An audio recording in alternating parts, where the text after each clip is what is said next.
दोस्तों 1 दिसंबर से यानी कि सोमवार कल से संसद का शीतकालीन सत्र शुरू हो रहा है।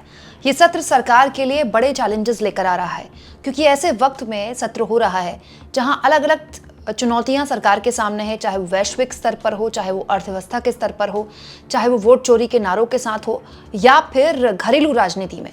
वहीं दूसरी ओर विपक्ष ने भी बुला ली है पूरे गठबंधन की, विपक्षी गठबंधन की मीटिंग। लेकिन उससे पहले कल, क्योंकि संसद का शीतकालीन सत्र शुरू हो रहा है और कोई भी सत्र शुरू होता है तो उससे पहले एक प्रोटोकॉल, रस्म अदायगी होती है दोस्तों। ऑल पार्टी मीटिंग बुलाई जाती है। इस ऑल पार्टी मीटिंग के जरिए सरकार विपक्ष को सुनने का प्रयास करती है। ये बताती है कि हम हर मुद्दे पर बहस करने के लिए तैयार हैं।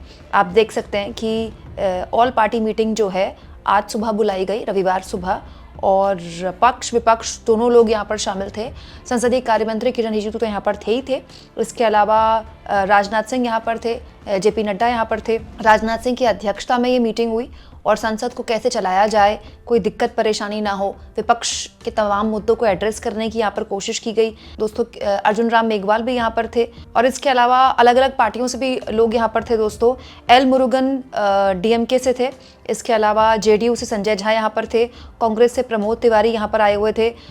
यहाँ पर मैं आपको बता दूं गौरव गोगोई भी आए हुए थे, जयराम रमेश मौजूद थे, डेरेक ओब्रायन मौजूद थे, कल्याण बनर्जी मौजूद थे टीएमसी की तरफ से, मनोज झा आरजेडी की तरफ से मौजूद थे, रामगोपाल यादव, सुशील गुप्ता और बीजेडी की तरफ से भी लोग यहाँ पर मौजूद थे और अपना दल की तरफ से अनुप्रिया पटेल थे। लेकिन कुल जमा बात यह है कि कुछ रणनीतियाँ विपक्ष यहाँ पर उठा रहा है, लेकिन उससे पहले सरकार जिस भाषा में बात कर रही है वो भी आपको देखनी चाहिए। लेकिन उससे पहले ऐसा लगता है कि सरकार को ये बात समझ में आ गई थी कि ये सत्र विपक्ष मुश्किल खड़ी करने वाला है, उसके लिए काफ़ी हंगामेदार रहने वाला है ये सत्र।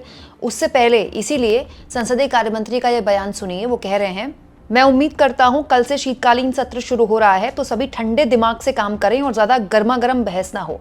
ठंडे दिमाग से काम करेंगे तो देश का फायदा होगा और संसद भी अच्छी चलेगी। मतलब किरण रिजिजू ये कह रहे हैं कि ठंडे दिमाग से काम करें, ज़्यादा गर्मा गर्मी ना हो। अब दोस्तों कहने वाली बात ये है, लेकिन बात ऐसी है कि ठंडे दिमाग से बहस अगर कराने की बात विपक्ष करता है तो सत्ता पक्ष मानता कहाँ है। जैसे मैं अगर आपसे विपक्ष की बात करूं तो विपक्ष ने कई मोर्चों पर सरकार को घेरने की रणनीति बनाई है और इसके लिए बाकायदा एक मीटिंग भी बुलाई गई है। विपक्ष की क्या रणनीति है और वो मुद्दे कौन कौन से रहने वाले हैं जिसके जरिए सरकार को घेरेगा विपक्ष, मैं आगे आपको बताऊंगी। लेकिन पहले मीटिंग के बारे में जानकारी दे देती हूँ। आज क्योंकि संसद भवन में ये मीटिंग हुई जिसमें ऑल पार्टी मीटिंग में सभी दल के नेता मौजूद थे, पक्ष विपक्ष। इसके बाद कल सुबह एक महत्वपूर्ण इंडिया गठबंधन की मीटिंग बुलाई गई है जो संसद परिसर में ही होगी। आप जानते हैं दोस्तों, किसी भी सत्र से पहले विपक्ष जो है एक रणनीति के तहत, प्लानिंग के तहत संसद में आता है कि किस मुद्दे पर घेरना है सरकार को, किस मोर्चे पर सरकार को मजबूर करना है कि वो बहस करवाए। तो अभी तक जो जानकारी निकल कर आई है वो ये कि ऑल पार्टी मीटिंग तो आज हो गई, कल सुबह संसद भवन में या तो मल्लिकार्जुन खड़गे के दफ्तर में या फिर राहुल गांधी के दफ्तर में एक महत्वपूर्ण बैठक तमाम विपक्षी गठबंधन के साथियों के साथ हो सकती है। और दोस्तों इस बैठक में तमाम विपक्षी गठबंधन के लोग मौजूद होंगे। कांग्रेस पार्टी की तरफ से लोग मौजूद होंगे, समाजवादी पार्टी की तरफ से सांसद मौजूद होंगे, टीएमसी की तरफ से भी सांसद मौजूद होंगे, डीएमके की तरफ से सांसद मौजूद होंगे।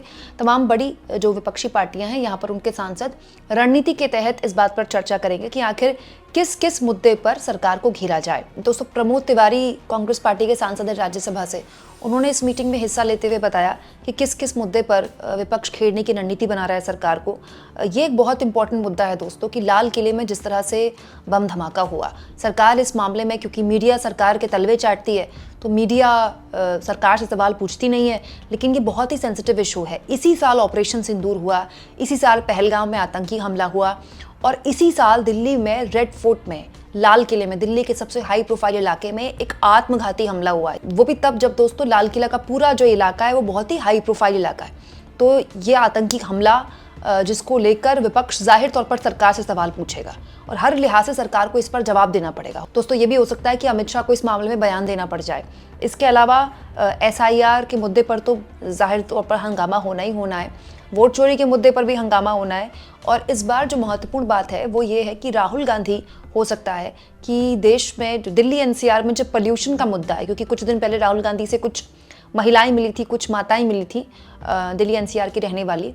उनसे मुलाकात में एक खबर मैंने आपको दिखाई थी, राहुल गांधी ने वादा किया था कि वो संसद में ये मुद्दा उठाएंगे। तो ऐसा माना जा रहा है कि दिल्ली का जो प्रदूषण है, इस मुद्दे पर भी संसद में विपक्ष चाहेगा कि सरकार बात करे, सरकार बहस करवाए, क्योंकि अब दिल्ली में कोई बहानेबाजी चल नहीं सकती ना। दिल्ली में आपकी सरकार बन चुकी है, केंद्र में आपकी सरकार बन चुकी है, सारी एजेंसियां आपकी, एमसीडी में बीजेपी है।